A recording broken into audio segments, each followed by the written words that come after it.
Assalamualaikum warahmatullahi wabarakatuh. Perkenalkan, nama saya Aisyah Nabila dengan NIM D10 11 21 11 1115.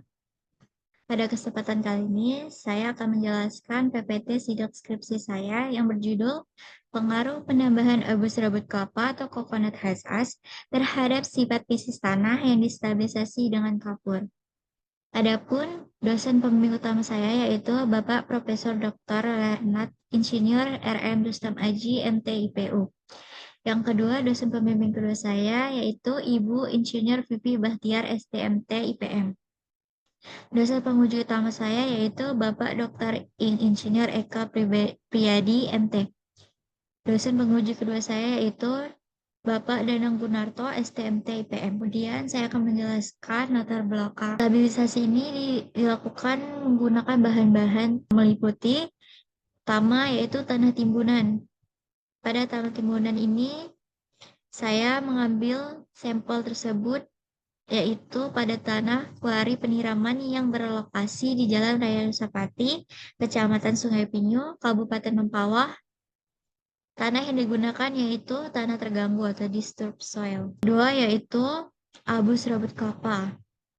Abu serabut kelapa merupakan salah satu bahan yang digunakan untuk sterilisasi. Abu serabut kelapa ini berfungsi untuk mempercepat waktu ikat tanah. Abu serabut kelapa ini dilakukan pengujian juga untuk mengetahui kadar silika yang terkandung di dalamnya. Yaitu setelah dilakukan pengujian didapat bahwa kadar silikatnya dengan persentase hasil ujinya 34,9.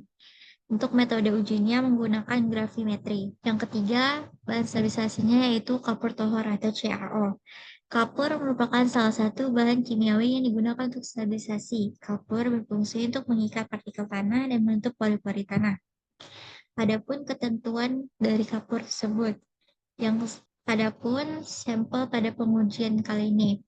Untuk variasi campurannya, untuk keterangan es atau tanah asli, tanahnya 100%. Kemudian yang kedua, tanah 95%, kapur 5% dengan kode variasi SL. Terus yang ketiga, tanahnya 90%, kapur 5%, abus 5%. Untuk kode variasinya SLC 5. Yang keempat, tanahnya 85%, kapur 5%, abus 10% dengan kode variasi SLC 10. Yang kelima, tanahnya 75%, kapur 5%, abunya 20%, kode variasinya SLC 20. Jumlah sampel ujinya yang bisa kita lihat bahwa seluruh total benda ujinya yaitu 169 sampel. Kemudian tahap penelitian. Untuk pengambilan sampel ini diambil dari sampel tanah UCS atau sampel dari pengujian mekanik. Untuk sampel itu di oven, terus ditumbuk sampelnya, terus disaring. Kemudian pada pengujian kadar air, pada sampel tanah UCS yang awal tadi itu, kita ambil dari bagian atasnya sama bagian bawahnya, terus dimasukin ke dalam cawan aluminium. Kemudian ditimbang, kemudian di oven. Setelah di oven, ditimbang lagi untuk mendapatkan nilai pengujian berat volume. Tanah yang tadi sampel UCS juga kita ambil, kita ratakan tingginya agar sama. Terus diukur lagi, tentu ditimbang sampelnya. Untuk pengujian berat jenis, pertama-tama kita ambil sampel tanahnya dari hasil yang oven, terus ditumbuk, terus disaring dengan nomor 20. Terus tanah yang udah disaring itu dimasukin ke dalam piknometer. Setelah itu, piknometernya diisi dengan sampel tanah tersebut. Timbang dulu piknometernya. Kemudian timbang, kita isi piknometernya dengan air destilasi hingga terendam. Kemudian piknometer dan sampelnya diguncang hingga homogen. Setelah diguncang dan homogen, kita diamkan sampelnya kurang lebih 24 jam. Setelah 24 jam, piknometer dan sampelnya dipanaskan di atas kompor selama 15 menit. Dan setiap 5 menit, piknometernya diguncang agar udaranya keluar. Setelah itu, piknometernya didiamkan sampai suhu ruangan. Itu isikan air destilasi ke dalam piknometer dengan hati-hati sampai penuh agar udara dalam piknometer keluar. Kemudian timbang lagi piknometer plus sampel plus airnya. Terus kemudian piknometernya dikosongkan dan diisi lagi dengan air sampai penuh, kemudian pikrometer ditimbang plus air. Pengujian batas cair. Kita ambil sampel tanah yang dari ringan nomor 40 sebanyak 2 gelas plastik. Kemudian sampel kepada plat kaca secukupnya. Kemudian gunain spatula, tambahin air sedikit demi sedikit, aduk sampelnya sampai homogen. Dan letakkan sampel secukupnya ke dalam kasa grande dalam mangkuk.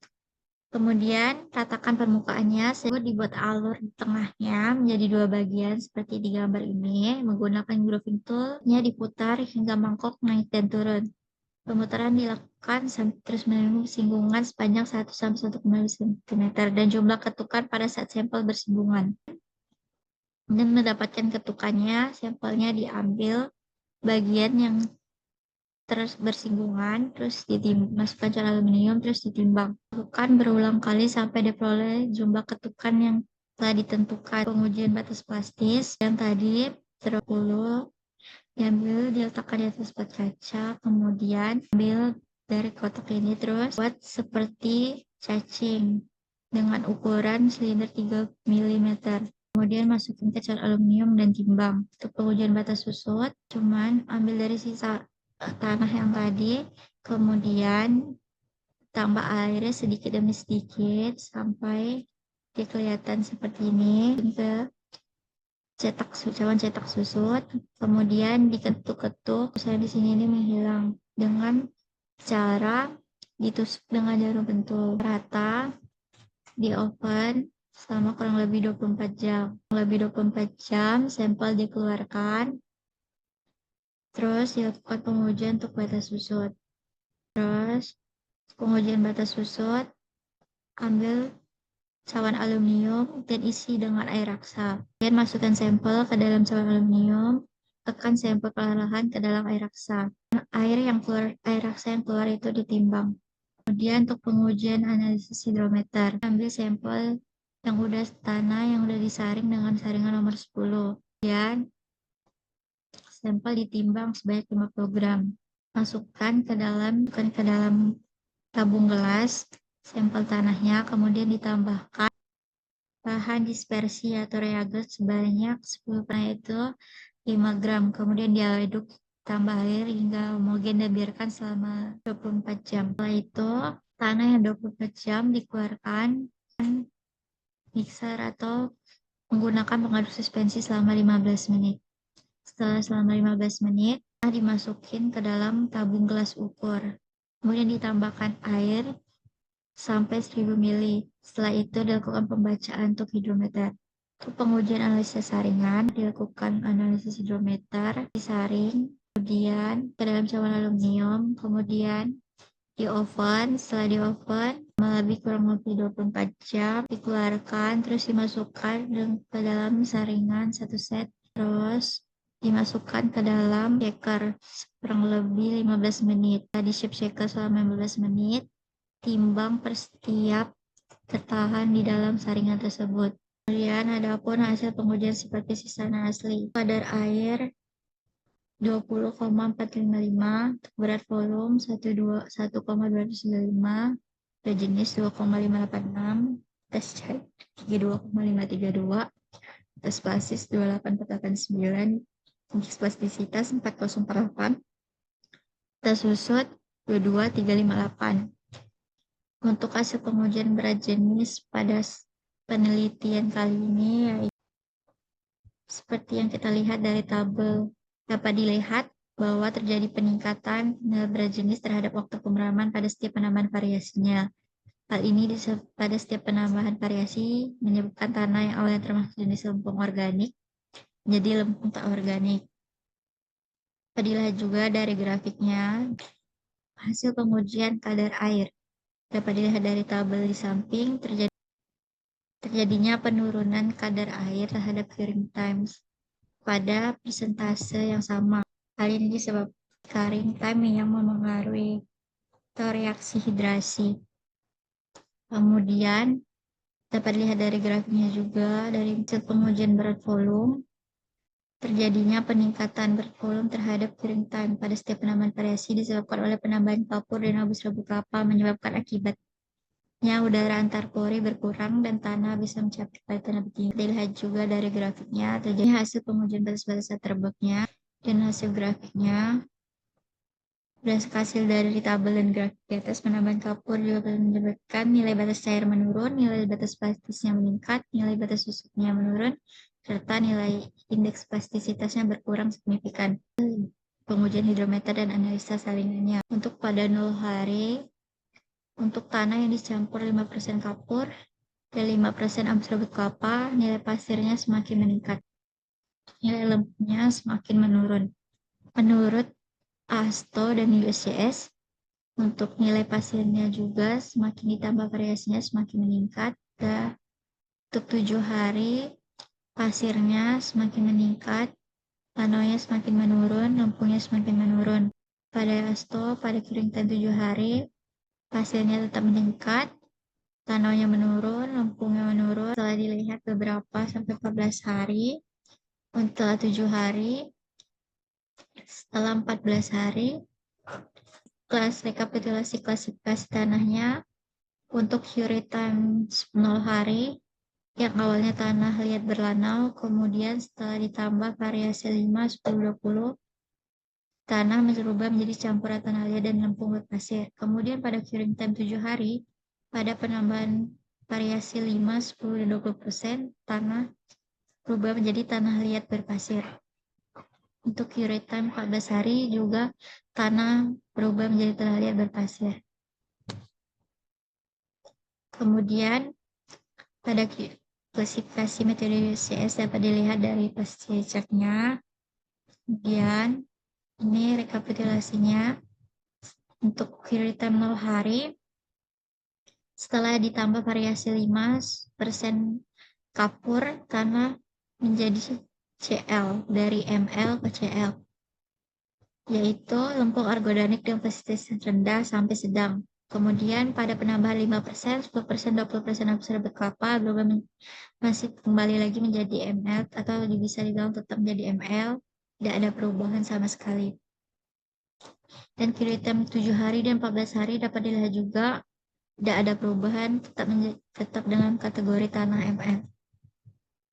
Kemudian klasifikasi tanah ASTO menurut curing time-nya ini, untuk rekapitulasinya, pada curing time 0 hari, klasifikasi tanah sampai 14 hari tetap juga di jenis tanah ampat atau tanah berbutir halus atau lanau dan lempung.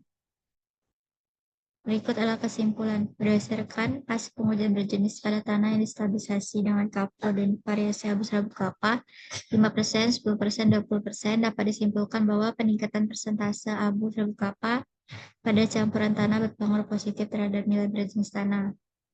Semakin tinggi persentasenya juga dan selama curing time 0 sampai 14 hari, penambahan abu rabut kelapa berpengaruh signifikan. Kemudian pada pengujian berat volume juga seperti itu, setiap penambahan abu rabut kelapa dan kapur akan meningkatkan kepadatan tanah secara signifikan.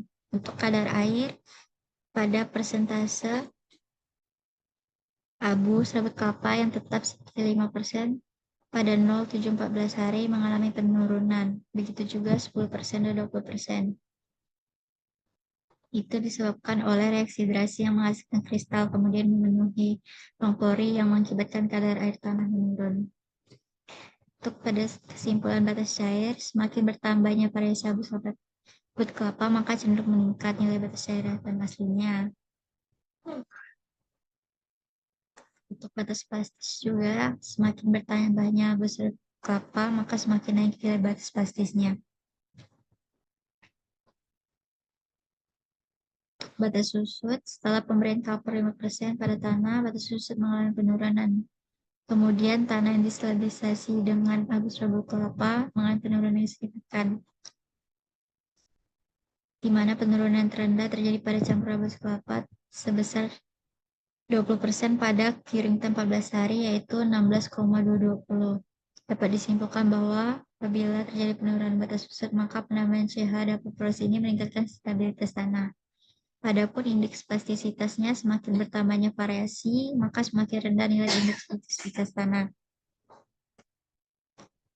Berdasarkan pada pengujian hidrometer dan saringan, butiran tanah yang stabilisasi 5% kapur, 5, 10, 20% besar kelapa pada curing time 0, 7, dan 14 hari dapat disimpulkan bahwa akan terjadi peningkatan persentase pasir apabila persentase abu serbuk kelapa ditingkatkan mulai dari 5%, 10, dan 20. Hal ini disebabkan karena sabut kelapa memiliki partikel yang relatif kasar dan berukuran mirip pasir, sehingga ketika dicampurkan ke tanah, abu ini meningkatkan fraksi pasir halus dalam campuran tanah. Dari hasil pengujian analisis gradasi, ukuran butiran tanah dapat disimpulkan bahwa dari mulai tanah asli berjenis kurva tanah berdegradasi senjang gap atau graded. Kemudian setelah distabilisasi dengan 5% kapur dan variasi abu serbuk kelapa, menghasilkan jenis kurva distribusi kurang berdegradasi baik atau well grade. Dari hasil klasifikasi USDA, tanah asli yang termasuk tanah liat lempung beranau setelah distabilisasi dengan 5% kapur termasuk jenis tanah liat berpasir. Kemudian setelah ditambah variasi abu serbuk kelapa 5, 10, dan 20% tanah pada kirim tanah hari, campuran tanah liat menjadi campuran tanah liat dan rempung pasir.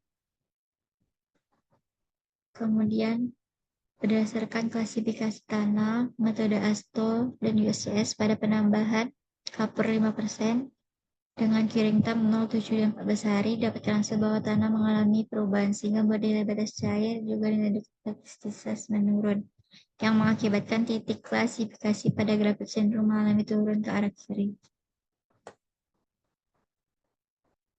Adapun saran utama untuk peneliti yang melanjutkan penelitian tentang campuran abu serbuk kelapa dapat melakukan penelitian dengan variasi abu serbuk kelapa yang berbeda dari variasi sebelumnya. Dapat menentukan presentasi optimum untuk campuran kapur lebih baik jangan hanya meninjau dari IP saja, namun juga harus meninjau dari pengujian USGS-nya.